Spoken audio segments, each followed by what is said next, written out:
กะบ่ฮู้ว่าคิดถูกหรือคิดผิดเนาะที่ว่าตัดสินใจลาออกจากงานประจำมาเฮ็ดสวนแบบนี้เนาะ คนอื่นเขาเห็นเขาก็สิว่าเป็นบ้านะแต่ว่าสำหรับนิดแล้วกะบ้ากะยาเนาะตอนนี้เรื่อยๆไปก่อนนี่ทุกคนคอมเมนต์บอกแน่เนาะว่าสิเป็นตาอยู่บ่ เป็นตาเหลียงผัวกลุ่มอยู่บ่ เนาะเอาก้าวเนาะมาท่าใส่โทนี้ เอาก้าวท่าใส่โทนี้นี่แล้วก็กระไฟจูดเลยเนาะนี่แต่ว่าการระมัดระวังเด้อระวังโบไซร้ายก็ได้เนาะสำหรับก้าวมันโบไซร้ายก็ได้เป็นหยังจังเฮ็ดแบบนี้ว่าติ เฮ็ดแบบนี้นิดก็รู้สึกว่ามันได้ผลเนาะแล้วก็หลังจากที่จูดนี่แล้วเนาะเฮาก็ทาก้าวโทดำนี่แบบนี้แล้วก็สุกแบบนี้นี่ทุกคนนี่เรียบร้อยง่ายกว่าเนาะง่ายกว่าที่เฮาสิไปซื้อขอต่อหรืออีหยังมาอีกเนาะ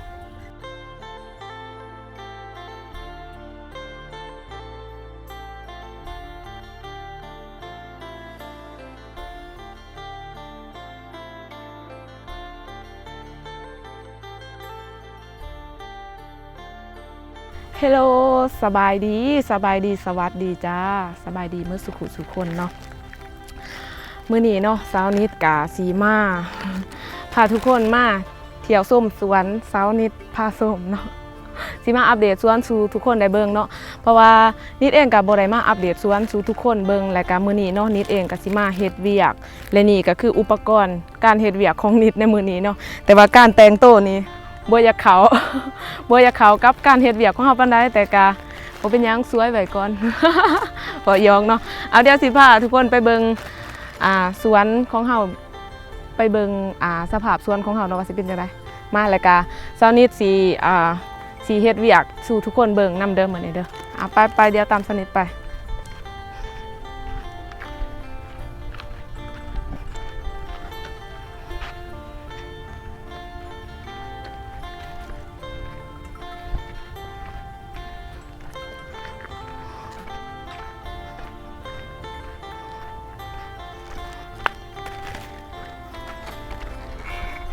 โอเคเนาะแล้วทางนี้ก็สิเป็นสวน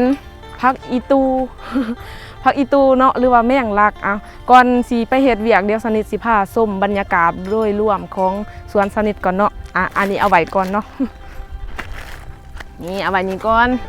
เนาะแล้วนี่ก็สิเป็นสวนผักอีตูหรือว่าผักแมงลักเนาะแล้วระบบอันนี้นิดก็สิใส่เป็นสปริงเกอร์เนาะระบบน้ำของนิดแบบนิดจะใส่สปริงเกอร์เด้อเนาะแต่ว่านี่ฮดพักแล้วเนาะแล้วมาทางนี้อีกต่ออันนี้ซีเมนน้องนำมักเนาะน้องนำมักนิดมักมูลงัวเนาะมักมูลงัวแต่ว่าเครื่องแถวนี้ก็ยังมาหยุมาหยาอยู่เด้อเพราะว่านิดสิมาเฮ็ดเวียกนี่แล้วเนาะมื้อนี้ สิมาเฮ็ดเวียกนี่แล้วมื้อนี้แล้วก็สิพามาทุกคนมาเบิ่งสวนผักเนาะอันนี้เป็นสวนผักบัวละพาเนาะบัวละพาสิว่านิดปลูกแต่ว่าบ่ทันได้เสียหญ้าเด้อทุกคนทางนั้นสิเป็นสวนผักหอมเป้เนาะแต่ว่าช่วงนี้มีแต่หญ้า มีแต่หญ้าบ่ทันได้อนามัยเทื่อเนาะก็ยังสิเสียหญ้าอยู่แล้วก็มาตามบัดนี้ตามนิดมานี่ก็กล้วยนี่นับตั้งแต่นิดมาหักษาเนาะถือว่างามเพราะว่าเพิ่นได้น้ำได้ฝุ่นนี่อันนี้ก็สิเป็นสวนบวบของเราเป็นจังได สิเป็นตาได้กินอยู่บ่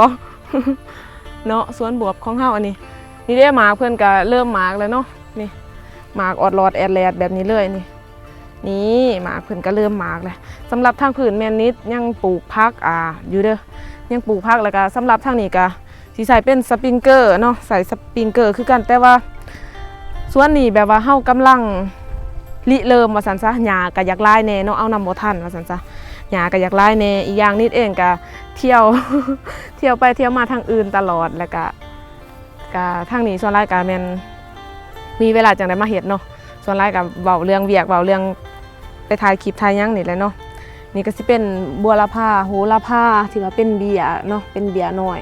แต่ว่าช่วงนี้อากาศร้อนนะทุกคนอากาศร้อนแล้วก็เลยว่าปลูกอีหยังกับบ่อยากงามเนาะบ่อยากค่อยงามปานใดเนาะโอเคเนาะสำหรับโซนนี้ที่นิดเคยบอกทุกคนว่านิดจะเฮ็ดเป็นสวนบวบเนาะแต่ก็เป็นสวนบวบให้อย่างที่เห็นเนาะแล้วสำหรับโซนนี้นี่โซนนี้คือโซนหมักถั่วจ้ามาตากล่องเฮามาเลยค่ะโซนนี้เป็นโซนหมักถั่วนี้หมักถั่วของเฮาก็คือขึ้นข้างเรียบร้อยเนาะขึ้นข้างเรียบร้อยแต่ว่าข้างเพิ่นกับแบบว่าเฮ็ดผสมผสานเลยมีทั้งมันสำปะหลังแล้วก็มีทั้งอันนี้ต้นเพกต้นไรเนาะขึ้นข้างเรียบร้อยเนาะนี่ใส่ระยะเวลาในการปลูกถั่วนี่ประมาณ2 เดือนเด้อคนอื่นหันปลูกแค่45 วันเนาะประมาณเดือนครึ่งก็ได้เก็บเกี่ยวแล้วแต่สำหรับนิด2 เดือนเต็มๆแต่ก็ยังบ่ทันได้เก็บเกี่ยวมาสิพามาเบิ่งอีกเนาะพามาเลาะสวนนี่สวนถั่วนี่เนาะสวนถั่วแล้วสำหรับระบบน้ำแม่นนิดสายเป็นระบบน้ำพุ่งเนาะน้ำพุ่งแต่ว่านิดง่วมทอง่วมปองมันลงเนาะว่าสิว่าแนวใดภาษาไทยว่าแนวใดความปองน้ำลงนะก็เลยเป็นแบบละคือลักษณะน้ำยศเนาะสวนถั่วของเฮาในมื้อนี้ก็นี่เนาะลองเบิ่งทุกคนก็บ่ฮู้ว่าคิดถูกหรือคิดผิดเนาะที่ว่าตัดสินใจลาออกจากงานประจำมาเฮ็ดสวนแบบนี้เนาะคนอื่นเขาเห็นเขาก็สิว่าเป็นบ้านะแต่ว่าสำหรับนิดแล้วก็บ้ากะยาเนาะตอนนี้เรื่อยๆไปก่อนนี่ทุกคนคอมเมนต์บอกแน่เนาะว่าสิเป็นตาอยู่บ่เป็นตาเลี้ยงผัวกลุ่มอยู่บ่เนาะนี่สวนถั่วของเฮาก็คือแบบว่าโอเคเนาะถือว่าโอเคแต่ว่าตอนนี้หันกำลังขึ้นข้างเนาะแต่ว่าก็มีดอกแน่แล้วถ้าว่าหมากเนาะถ้าว่าเป็นหมากเป็นอันนั้นแหละนิดก็สิมาอัปเดตสู่ทุกคนได้เบิ่งเด้อบัดนี้เด้อนี่แหละเนาะหลังจากที่ว่านิดบ่ได้อัปเดตสวนมาโดนเนาะก็เลยว่ามาอัปเดตสวนให้ทุกคนได้เบิ่งในมื้อนี้เนาะบัดนี้ไปเฮ็ดเวียกต่อ โอเคแล้ววันนี้ออกจากสวนทัวร์เลยเนาะเดี๋ยวสีหายตากล่องเข้าท้ายรอบๆเนาะนี่ทัดจากทางเขาเนาะนี่เลยทัดจากทางเขาแล้วก็รอบๆมานี้เนาะแล้วก็รอบมานี้รอบมานี้รอบมานี้นี่เนาะสุดอยู่ที่นี่เนาะและสำหรับสถานที่รอบๆนี่แมนเอาไว้เรื่องของอนาคต เอาไว้เรื่องของอนาคตเนาะเอาไว้เป็นเรื่องของอนาคตแต่ว่าตอนนี้เฮ็ดซ้ำแห้งเฮาเฮ็ดได้ก่อนเนาะแต่ว่านี้ก็มีแผนว่าอยากปลูกพักอีกแบบนี้นะปลูกพักอีกทางนี้เนาะแต่ว่ากะเบิ่งก่อนแต่ว่าตอนนี้กำลังได้พักเวียกเลยทุกคนเนาะกำลังได้พักเวียกเพราะว่าได้เฮ็ดต่อเนื่องเลยได้เฮ็ดตลอดเลยนะเนาะกำลังได้พักแล้วก็คิดว่าถ้าว่าเฮ็ดทีละน้อยนะเนาะถ้าว่าทางนึงมันแล้วเนาะโซนหนึ่งสำเร็จแล้วนิดก็สิไปโซนใหม่อีกแบบนี้นะเฮ็ดทีละขั้นตอนไปเนาะเพราะว่าเสียดบาทเดียวบ่ได้บ่รอดเนาะไปบัดนี้นิดสิไปเฮ็ดเวียกเนาะไปเฮ็ดเวียกมาเวียกของเฮามีหยังแหน่มื้อนี้สิแนะนำสู่ทุกคนเลยเนาะนี่อันนี้เป็นอุปกรณ์เสริมของเฮาเนาะอุปกรณ์เสริมของเฮาก็คืออันดับแรกแม่นนิดจะติดตั้งสปริงเกอร์นี่แหละทุกคนเพราะว่าท่อนี้มันมักรุดนะนี่มาให้เห็นไกลๆในตากล่องนี่เนาะท่ออันนี้มันมักรุดนะนิดก็เลยว่าจะตัดเนาะจะตัดแล้วก็สิใส่ท่อใหม่เนาะลองเบิ่งมาเฮ็ดเวียกเลยได้นี่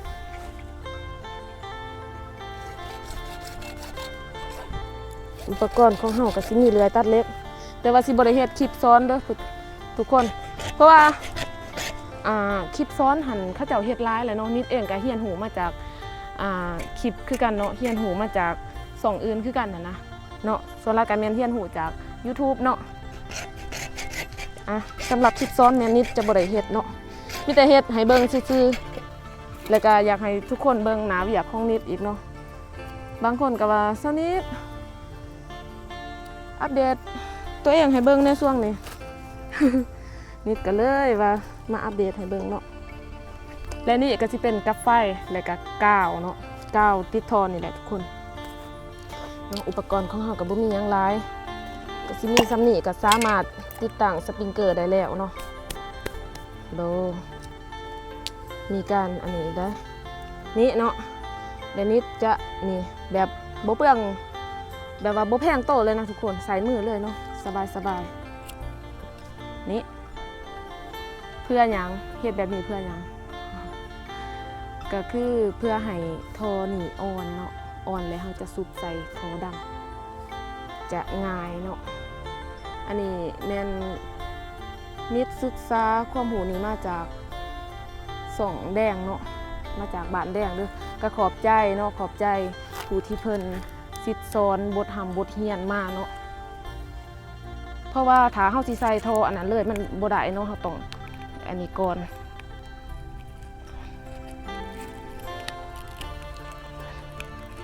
เนี่ยบ่ได้เอาใหม่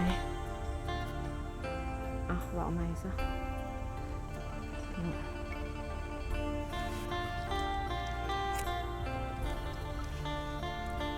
หมาสิมากินหนังเลยโอ้ยลมจะเฮ็ดเวียกแบบนี้เลยเด้อทุกคน นี่แหละนี้จังว่าบ่อยากเฮ็ดเวียกให้เบิ่งเนาะคันเบิ่งแล้วมันสิคือตี้เซิร์กนะผู้บ่าวสิบ่กล้ามาจีบเนาะผู้บ่าวสิว่าโอ้ยสาวอันนี้เฮ็ดเวียกเป็นตาย้านแท้ บ่กล้าจีบดอกแนวนี่เนาะนี่เฮ็ดเวียกอาจจะสไตล์แบบ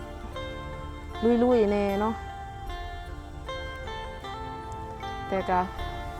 นี่เป็นคนหนึ่งที่ว่ามักเขียนหูยังแบบแปลกๆใหม่ๆเนาะ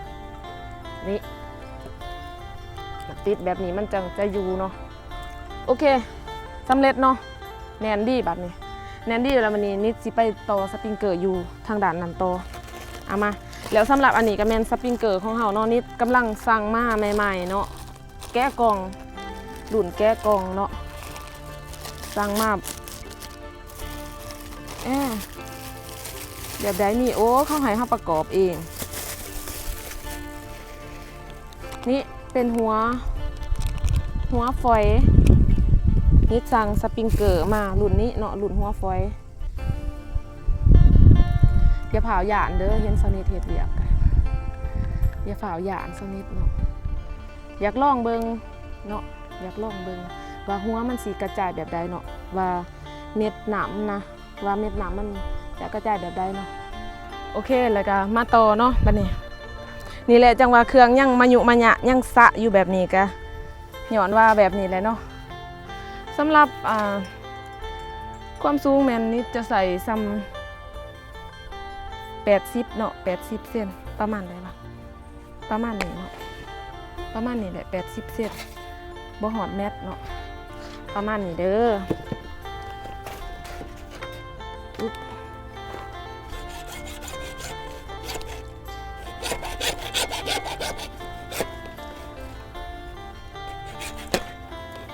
80 เซนแล้วก็ประมาณ4 เซนเนาะเขาจะใส่แถวหนึ่งประมาณ4 เซนน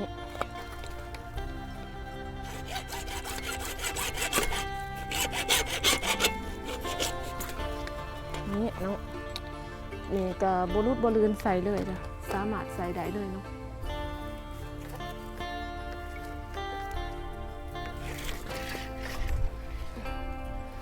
มีคนถามว่าเป็นยังคือโสดอายุป่านนี้เลยเป็นยังคือโสดนี่แหละเนาะสาเหตุที่โสด บ่มีคนกล้าล่มเขาหยานบ่มีคนกล้าคุยเนาะเขาหยานเขาเบิ่งแต่เฮ็ดเวียกเข้ากะหยานนะเนาะนี่เนาะ4 เซนแล้วเขาก็สิไปอันนั้นเลยเนาะแล้วก็ที่สำคัญอย่าลืม3 ทางเนาะ3 ทางนี้ก็สิใส่ไว้เลยเนาะเพื่อความสะดวกสบายนี่ใส่3 ทางแบบนี้แต่ว่าบ่ได้เฮ็ดคลิปซ้อนเด้ออันนี้หมู่เจ้าแบบสาธิตให้เบิ่งซื่อๆเนาะ สาธิตให้เบิ่งซื่อๆจ้าบ่ได้เฮ็ดสอนเอายอดวิวอีหยังเด้อเนาะถ้าว่าอยากได้ความรู้เพิ่มเติมแม่นสามารถไปเบิ่งสองคนอื่นได้เนาะมันมี2สอนหลาย2อยู่แต่ว่านิดบ่ได้เฮ็ดคลิปสอนเนาะบ่แม่นหยังดอกเพราะว่านิดก็บ่เก่งแน่เนาะบ่เก่งทางสอนแน่ก็สาธิตให้เบิ่งแค่คร่าวๆนี่แล้วเนาะแป๊บเดียวบ่คราวเดียวบ่ดนบ่ ก็บ่ดนเนาะมาบัดนี้เฮากับสิมาต่อใส่สปริงเกอร์เลยนี่เนาะสปริงเกอร์ที่เฮาซื้อมาอยากลองเบิ่งว่ามันสิได้รับผลบ่แล้วก็มันสิแบบใดเนาะเพราะว่านิดเองบ่เคยใส่เนาะบ่เคยใส่หัวสปริงเกอร์แบบนี้จักเทื่อมาไกลๆติล่ะนี่เนาะบ่เคยใส่สปริงเกอร์หัวแบบนี้จักเทื่อเนาะลองเบิ่ง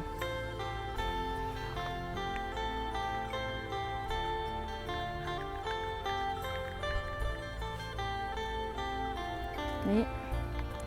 แล้วก็นี้ลองเบิ่งเฮ็ดเวียกก็คือแบบนี้เลยมือเจ้าบ่ได้ใส่ซุปมือ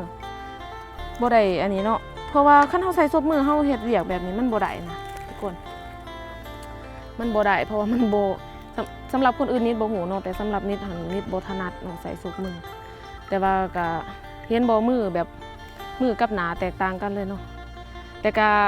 คันอบหั่นก็ข้าวเดียวกับข้าวเนาะคันอบผิวหั่นน่ะบ่เคยข้าวจักเทื่อ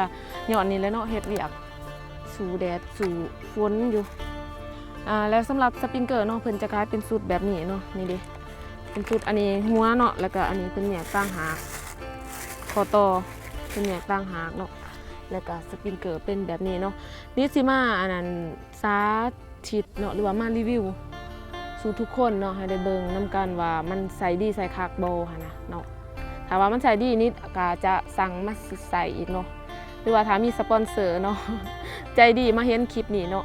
ให้เซานิดรีวิวก็ได้เด้อส่วนหลายแม่นเครื่องเกษตรเนาะนิดสิลองเบิ่งเนาะแต่ว่านิดบ่เคยรีวิวสินค้าดอกเนาะแต่ก็อยากลองเบิ่งจักต่างนึงอะมาประกอบใส่บัดนี้เป็นคนสวยที่ชอบทำสวนค่ะนี่เนาะแล้วมาที่นี่ขาดบ่ได้ก็คือนี่มีดเนาะแต่สำหรับสวนนี่เนาะก็คือสวนผักอีตูหรือว่าแมงลักเนาะเพิ่นยังบ่ทันมีระบบน้ำนะเพราะว่าแต่ก่อนนี้ใส่เป็นน้ำฟุ้งเนาะแต่พอพักเพิ่นใหญ่แล้วมันบังนะมันบังก็เลยสิเปลี่ยนมาใส่สปริงเกอร์เนาะนี่แหละกำลังวางระบบท่อทุกคน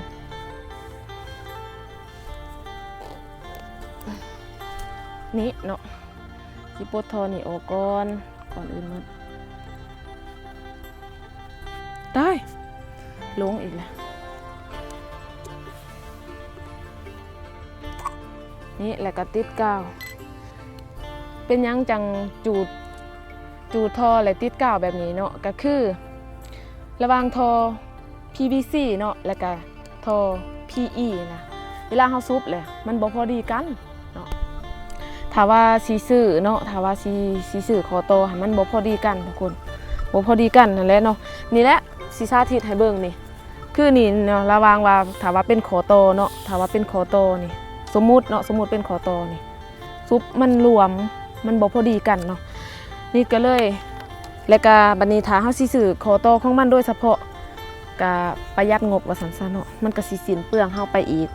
แล้วก็วิธีง่ายๆก็คือเอากาวเนาะมาทาใส่ท่อนี้ เอากาวทาใส่ท่อนี้นี่แล้วก็กระไฟจูดเลยเนาะนี่แต่ว่าก็ระมัดระวังเด้อระวังโบไซร้ายก็ได้เนาะสำหรับกาวมันโบไซร้ายก็ได้เป็นหยังจังเฮ็ดแบบนี้ว่าติ เฮ็ดแบบนี้นิดก็รู้สึกว่ามันได้ผลเนาะแล้วก็หลังจากที่จูดนี่แล้วเนาะเฮาก็ทากาวท่อดำนี่แบบนี้แล้วก็สูบแบบนี้นี่ทุกคนนี่เรียบร้อย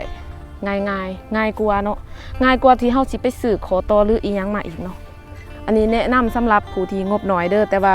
ผู้ที่ว่าอยากให้มันสวยงามแน่เนาะก็สิลงทุนต่อเนาะแต่สำหรับนิดเลือกที่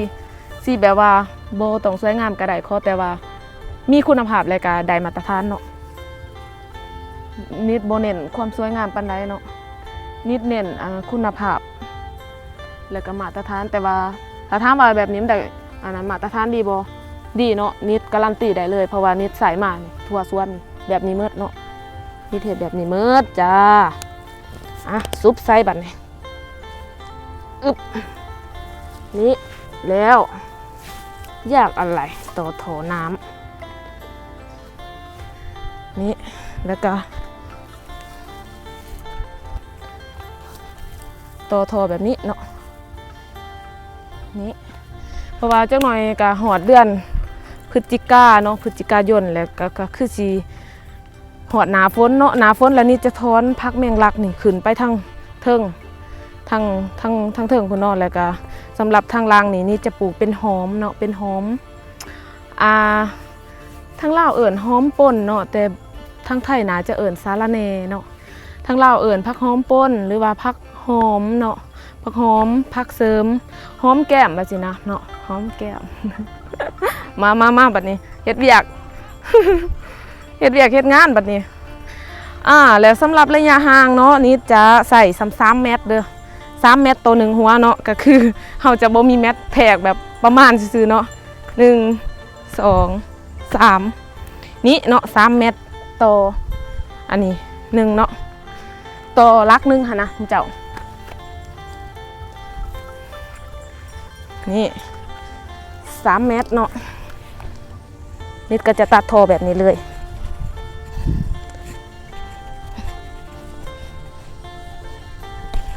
นี่3 เมตรแล้วเนาะแล้วก็สิแทกต่อไปอีกจากนั้น3 เมตรแล้วเนาะ3 เมตรแล้วต่อ1 2 3ระหว่างหัว1 4 5 6นี่หัวที่2อยู่นี่เนาะ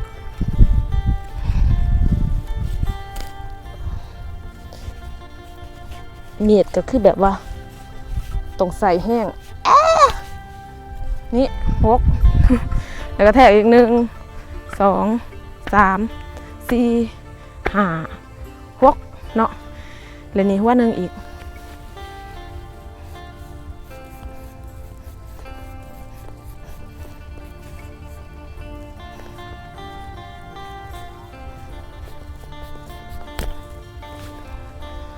เบิ้งแบบนี้1 2 3พอดีกับหัวตัวนี้เลยเนาะก็แสดงว่า1หัว2หัว3หัวแล้วก็4หัวเนาะสรุปก็คือในสวนนี้มี4หัวทุกคนมาบัดนี้เนาะนิดก็สิเอาทอ PVC เนาะทอ18เบอร์18ทอ PVC เบอร์18เนาะตัดแบบนี้ประมาณนี้เนาะประมาณนี้หรือว่าจะเอายาวกว่านี้ก็ได้หรือว่าสั้นกว่านี้ก็ได้เนาะแต่ว่าขึ้นกับเฮาสะดวกแบบใดเนาะมาสิพาทุกคนมาต่อทอเด้อนี่เนาะหลังจากที่ว่าได้ทอมาแล้วเนาะก็เฮ็ดแบบเก่าแหละทุกคนขึ้นนิดเบาแหละบ่ได้เฮ็ดคลิปซ้อนเนาะแต่ก็ซ้ำว่าซ้อนเด้อ ซ้ำว่าซ้อนเนาะเพราะนิดเองก็เฮียนหูมาจากบ้านอื่นคือกันเนาะเฮียนหูมาจากส่วนหลายก็เป็นบ้านแดงเพิ่นซ้อนทุกอย่างเนาะมีคนซ้อนหลายนิดเลยบ่ได้เฮ็ดคลิปซ้อนเนาะมีแต่มาทดลองแล้วก็สาธิตให้เบิ่งแล้วก็เห็นว่ามันได้รับผลแท้เนาะก็เลยมาบอกโตค่ะนะนี่ซ้ำนี่ก็รู้สึกว่าโทออ่อนแล้วเนาะโทออ่อนแล้วเฮาก็มีแต่ทากาวใส่โทดำเนาะพอแล้ว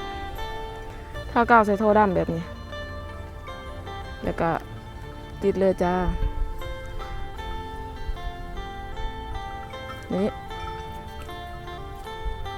นี่เสร็จเรียบร้อยเอาทอเก่าเนาะมาตัดนะโอ้ยถือพักคอยแล้วเฮาก็สิเฮ็ดต่อเนื่องเลยเนาะท่อนี้ได้แล้วก็สิมาเฮ็ดท่อนี้เนาะเฮ็ดไปตามอันนั้นแบบว่าติดกกติดถ่ายแบบนี้นั่นเนาะถือพักคอยแล้วอันต่อมาเนาะอันต่อมากับท่ากาวคือเก่าเด้อหมู่เจ้าแต่ว่าบ่ต้องท่าร้ายก็ได้เนาะโอ้รู้สึกว่ามันมีลม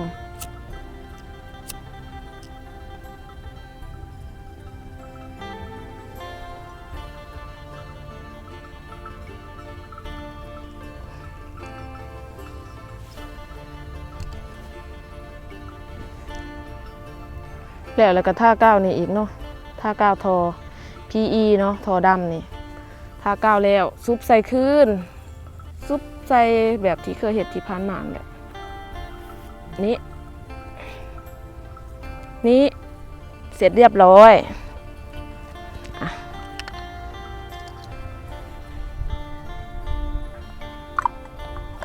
ต่อไปแบบนี้เฮ็ดแบบเก่าเด้อ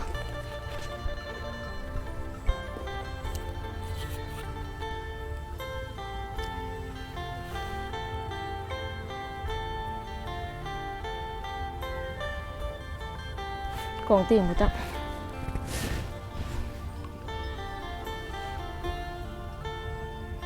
ก้าวก็คือแบบว่าจับแบบนี้เลยเนาะไผสิว่าบ่แพงโตจังได๋ก็ยาความสะดวกสบายของเฮาเนาะที่จริงแล้วเป็นผู้หญิงบ่น่ามาเฮ็ดเวียกแบบนี้เด้อสุดเจ้าเว้ย ก็ย้อนว่ามันบ่มีไผเฮ็ดนี่แหละเนาะก็เลยได้มาเฮ็ดเองนี่แบบนี้ดีกว่าแน่นกว่าลองเบิ่งเนาะบ่เชื่อลองเบิ่งมันก็ช่วยประหยัดต้นทุนแน่เนาะถ้าว่าเฮาถือทอ PVC แบบนี้นะเส้นนึงก็แพงเนาะแพงแต่ก็ถ้าเฮาซื้อเป็น PE แบบนี้ก็มันราคามันจะลดกว่าเนาะต่อไปเฮ็ดแบบเก่าเลย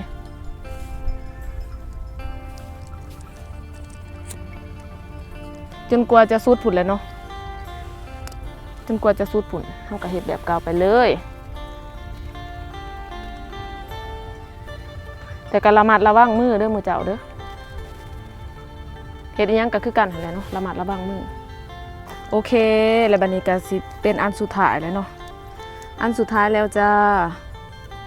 ทากาวนิดนึงอย่าโฟกัสที่ หูบลักภายนอกเด้อ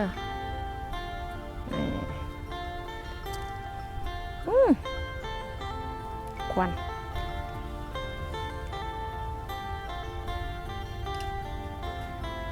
นี่เนาะพอเขาเห็นว่าไฟไก่จะหมดแล้วเขาก็เกี่ยมทากาวนี้เลยเพราะว่าถ้าเขาปล่อยไว้ด้นมันอันนี้มันจะแข็งเนาะแล้วเขาสิซุปบ่ทันค่ะนะเขาต้องซุปตอนมันอ่อนเนาะเอามาไก่ตากล่องเขานี่ซุปใส่นี้เนาะนี่ก็แหนนแล้วเนาะนี่ก็ถือว่าแหนนแล้วเด้อเนาะถือว่าแหนนแล้วถือว่าสำเร็จเสร็จสิ้นบัดนี้ก็มีแต่โตตั้งสปริงเกอร์เลยเนาะบัดนี้เนาะ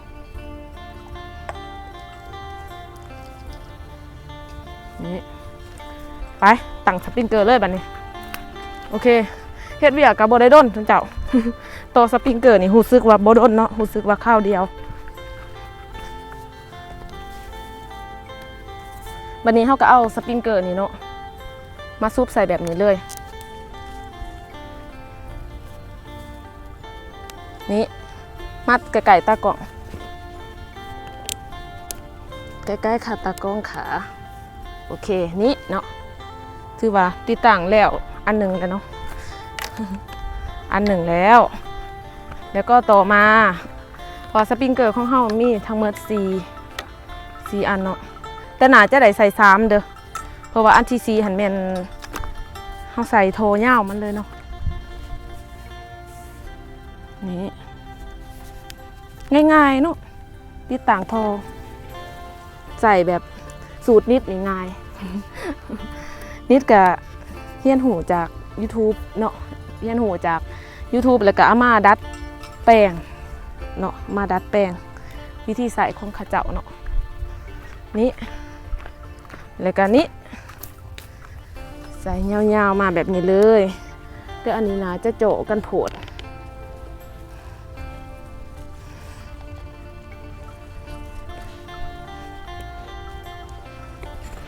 นี่แล้วสำหรับอันนี้มันจะใส่เป็นโทอันนี้เลยเนาะโทเดียวเลยจะใส่แต่หัวนี่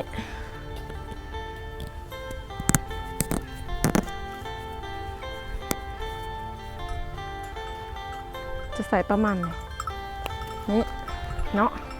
โอเคลักของเราโดยรวมกับซิมีอยู่4ลักเนาะแล้วก็เสียม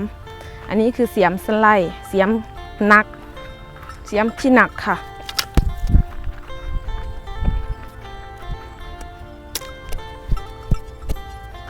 วางเลยจ้านี่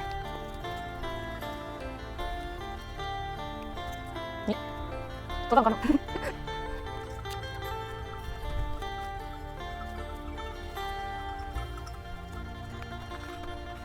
โอเคสำเร็จเสร็จสิ้นการตั้งสปริงเกอร์ของเฮาในมื้อนี้วันนี้เฮาสิมาเปิดน้ำลองเบิ่งเนาะก่อนอื่นมื้อเปิดประตูน้ำก่อนนี่เนาะโอเคหลังจากเฮาติดตั้งสปริงเกอร์แล้วเนาะเฮาก็สิมาทดลองเปิดน้ำเบิ่งก่อนเนาะมาทดลองเบิ่งสปริงเกอร์ใหม่ บูสิเป็นอะไรสำหรับบอลเปิดน้ำของเฮาก็คืออยู่ทางนู้นทางนี้จ้านี่โอเคหลังจากที่ว่าไปเปิดน้ำขึ้นมาแล้วเนาะสปริงเกอร์ของเฮาก็คือแบบว่าทำงานรวดเร็วทันใจแฮงเนาะแต่ว่าอันนี้บ่อยากบันไดเนาะโป่งใกล้โพดดิอ่ะมาสิจับกล่องเบิ่งนี่เด้ออันนี้บ่อยากบันไดเนาะนี่โป่งใกล้แห้งมือเจ้าแต่ว่าทางด้านนั้นอู้คักงามอยู่เนาะงามนี่เนาะคือว่าสำเร็จจ้าถือว่าสำเร็จด้วยจ้านักแต่ว่าอันนี้ฝงใกล้ร้ายเนาะฝงใกล้แห้งมึงเลยฝงหอดนี้เลยนิดอยากมาเบิ้งอันนี้เนาะสปริงเกอร์นี่นะที่ว่านิดตั้งเพราะว่านิดบ่เคยใส่จักเทื่อเนาะกำลังมาลองอ๋ออันนี้นี่คักทุกคนหัวแบบนี้คักเนาะแบบว่าเหมาะสำหรับปลูกพักบัวเนาะพวกพักบัวหรือว่าพวกพักบ่งพักกาดอีหยังแบบนี้เนาะเหมาะเด้อหัวแบบนี้ถือว่าเหมาะเนาะเพราะว่าละอ่องน้ำหันมันฝงแบบว่าเม็ดฟอยนะทุกคนเม็ดบ่ใหญ่เนาะเม็ดฟอยถือว่าโอเคเนาะแต่ว่าอันนั้นหัน อยากใหญ่โพดเนาะนี่ทุกคนเหมาะเนาะเหมาะสำหรับพืชพักที่บ่มักเม็ดน้ำใหญ่เนาะอันนี้ถือว่ากระจายได้ดีเนาะคักระบบน้ำแบบนี้คักเด้อทุกคนแนะนำเนาะแนะนำให้สื่อไปใส่เนาะเพราะว่านิดสาธิตให้เบิ่งแล้วโอเคแล้วสำหรับคลิปนี้เนาะนิดก็มาสาธิตการติดตั้งสปริงเกอร์ให้ทุกคนได้เบิ่งได้ชมนำกันแล้วเนาะสำหรับความรู้ดีๆในมื้อนี้เนาะนิดก็มาสาธิตเนาะให้ทุกคนได้เบิ่งได้ชมนำกันแล้วผู้ใดมียังเพิ่มเติมกับเพิ่มเติมได้เนาะสามารถคอมเมนต์เพิ่มเติมสนิทได้เนาะสำหรับคลิปนี้นิดก็คือสิได้ขอตัวจบไปเพียงเท่านี้แล้วพบกันใหม่ในคลิปต่อไปเด้อบ๊ายบายโอ้มือ